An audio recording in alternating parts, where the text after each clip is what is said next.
Corporate সেক্টরে ৮-১০ বছর কাজ করার পর একজন প্রফেশনালের কাজের পরিধি বা স্কিল সেট কিন্তু অনেক বেড়ে যায়। কিন্তু মজার ব্যাপার হলো অনেক সময় ডিজিটাল প্রেজেন্স, বিশেষ করে লিঙ্কডইন প্রোফাইলের দিকে তাকালে মনে হয় কেরিয়ার বুঝি সবে শুরু হয়েছে। আজ আমরা ঠিক এই গ্যাপটা নিয়ে কথা বলবো।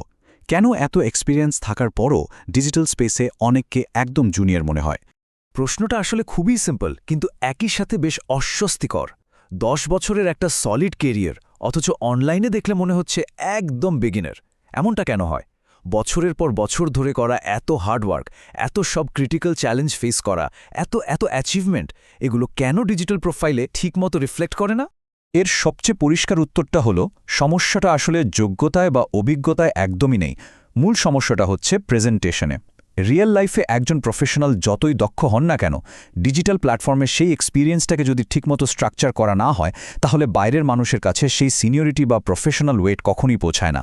পুরো বিষয়টাকে আমরা খুব দ্রুত ৬টা মূল পয়েন্টে ভাগ করে দেখে নেব: the presentation gap, impact over description, beyond the designation, professional maturity, trust and credibility এবং সবশেষে ট্রু পজিশনিং। চলুন শুরু করা যাক আমাদের প্রথম পয়েন্ট দিয়ে, দ্য প্রেজেন্টেশন গ্যাপ। বিষয়টা একটু লজিক্যালি চিন্তা করলে বোঝা যায়।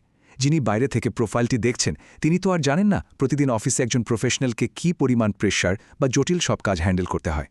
তিনি শুধু স্ক্রিনের ওই স্ট্রাকচার প্রোফাইলটাই দেখতে পান।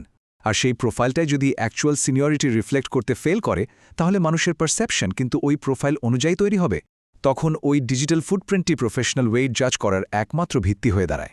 এবার আসা যাক দ্বিতীয় পয়েন্টে, ইম্প্যাক্ট ওভার ডেসক্রিপশন। প্রোফাইলের এক্সপিরিয়েন্স সেকশনে আসলে ঠিক কী ধরনের ভুলগুলো হয় সেটা একটু দেখা যাক। সাধারণত এন্ট্রি লেভেলে অনেকেই লিখে রাখেন যে অমুক কোম্পানিতে সিনিয়র অফিসার হিসেবে কাজ করেছেন ২০১৫ থেকে ২০২০ পর্যন্ত, ব্যাস এটুকুই। কিন্তু এই বেসিক ডেসক্রিপশন দিয়ে তো আর বোঝার উপায় নেই কাজের ইম্প্যাক্ট কতটা ছিল। একজন এক্সপিরিয়েন্স প্রফেশনালের প্রোফাইলে ফোকাস থাকা উচিত তিনি কী ধরনের ক্রিটিক্যাল ডিসিশন নিয়েছেন, কত বড় টিম হ্যান্ডেল করেছেন, বা স্পেসিফিক প্রজেক্টে তার কন্ট্রিবিউশন কী ছিল। এই ইম্প্যাক্টগুলো ভিজিবল না হলে দীর্ঘ একটা কেরিয়ারকেও বেশ ছোট আর সাধারণ মনে হয়। আমাদের তৃতীয় পয়েন্ট হল বিয়ন্ড দ্য ডেজিগনেশন। অনেকেই প্রোফাইলের হেডলাইনে শুধু বর্তমান ডেজিগনেশনটা লিখে রাখেন, ধরুন অফিসার, অ্যাকাউন্টস ডিপার্টমেন্ট। কিন্তু এই একই হেডলাইন তো একজন ফ্রেশারও লিখতে পারেন, তাই না? যিনি ৮-১০ বছর ধরে কাজ করছেন, তার হেডলাইনটি আরও ম্যাচিওর হওয়া উচিত। হেডলাইন শুধু একটা কর্পোরেট ডেজিগনেশন নয়, এটা মূলত নিজের প্রফেশনাল পজিশনিং, ফোকাস আর এক্সপার্টিজ তুলে ধরার একটা দারুণ স্ট্র্যাটেজিক স্পেস।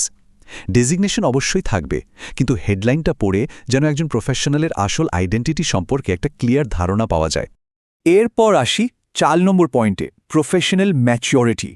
অনেক এক্সপিরিয়েন্সড প্রফেশনাল তাদের প্রোফাইলের অ্যাবাউট বা সামারি সেকশন একদম ব্ল্যাঙ্ক রাখেন। তারা হয়তো ভাবেন এক্সপিরিয়েন্স সেকশনে তো সব লেখাই আছে, কিন্তু এতে প্রোফাইলটা জাস্ট একটা ডেটা শিট হয়ে যায়। আবার কেউ থার্ড পার্সনে খুব বোরিং আর ফর্মাল একটা প্যারাগ্রাফ লিখে রাখেন, যা পড়ে মানুষটার নিজস্বতা বা ফিলসফি কিছুই বোঝা যায় না। একজন সিনিয়র প্রফেশনালের সামারিতে পরিষ্কারভাবে থাকা উচিত তিনি কি অ্যাচিভ করেছেন, কাজের প্রতি তার অ্যাপ্রোচ কেমন, আর তার প্রফেশনাল ফিলসফিটা কি। এই বিষয়গুলো একটা প্রোফাইলকে অনেক বেশি অথেন্টিক আর কনফিডেন্ট করে তোলে। এর সাথে আরেকটা খুব ইম্পর্ট্যান্ট বিষয় হল ভিজুয়াল সিগন্যাল। অনেকেই হয়তো ৭-৮ বছর আগে অ্যাকাউন্ট খুলেছিলেন, তখনকার ওই ছবিটাই রয়ে গেছে, বা অনেকের হয়তো কোনো ছবিই নেই। বিষয়টা শুনতে খুব সাধারণ মনে হলেও একটা মানানসই প্রফেশনাল ছবির অভাব কিন্তু সাথে সাথেই পুরো প্রোফাইলের ক্রেডিবিলিটি অনেকটা কমিয়ে দেয়।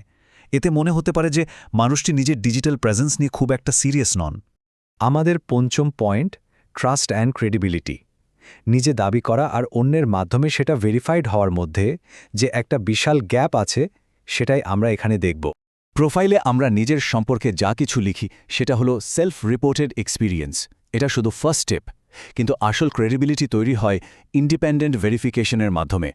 যখন কোনো ম্যানেজার, কলিগ বা ক্লায়েন্ট কারো কাজের ব্যাপারে একটা রেকমেন্ডেশন বা এন্ডোর্সমেন্ট দেন, তখন সেটা সম্পূর্ণ আলাদা মাত্রার একটা ট্রাস্ট তৈরি করে। অনেক সিনিয়র প্রফেশনালের প্রোফাইলেও দেখা যায় এই ভেরিফিকেশনের জায়গাটা একদম ফাঁকা। ফলে এক্সপিরিয়েন্স যতই থাকুক না কেন, সেটা পুরোপুরি সলিড বা ভেরিফাইড মনে হয় না।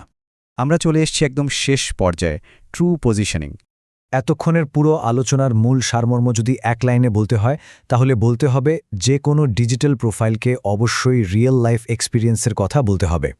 এই দুটোর মধ্যে যদি বড় কোনো গ্যাপ থাকে তবে সেই গ্যাপটা সবসময় ওই প্রফেশনালের বিরুদ্ধেই কাজ করবে। প্রোফাইল আপডেট করা মানে কিন্তু শো অফ করা বা কোনো গ্রোথ হ্যাক নয়, বরং ডিজিটাল স্পেসে কারো প্রেজেন্স যেন তার বাস্তব জীবনের দক্ষতা আর সিনিয়রিটিকে নিখুঁতভাবে রিফ্লেক্ট করে, সেটাই এখানে আসল উদ্দেশ্য।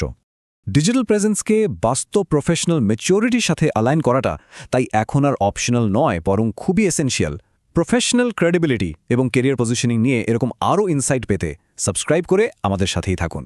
একজন প্রফেশনাল কিভাবে নিজের ডিজিটাল প্রেজেন্সকে তার প্রকৃত অভিজ্ঞতার একটা পারফেক্ট রিফ্লেকশনে পরিণত করতে পারেন সে বিষয়ে আরও বিস্তারিত জানতে এবং সার্ভিসগুলো সম্পর্কে ধারণা পেতে ভিজিট করতে পারেন ক্যারিয়ার অ্যাক্সেলারেটর বাংলাদেশ বা CAB এর ওয়েবসাইটে। আজ তাহলে এ পর্যন্তই।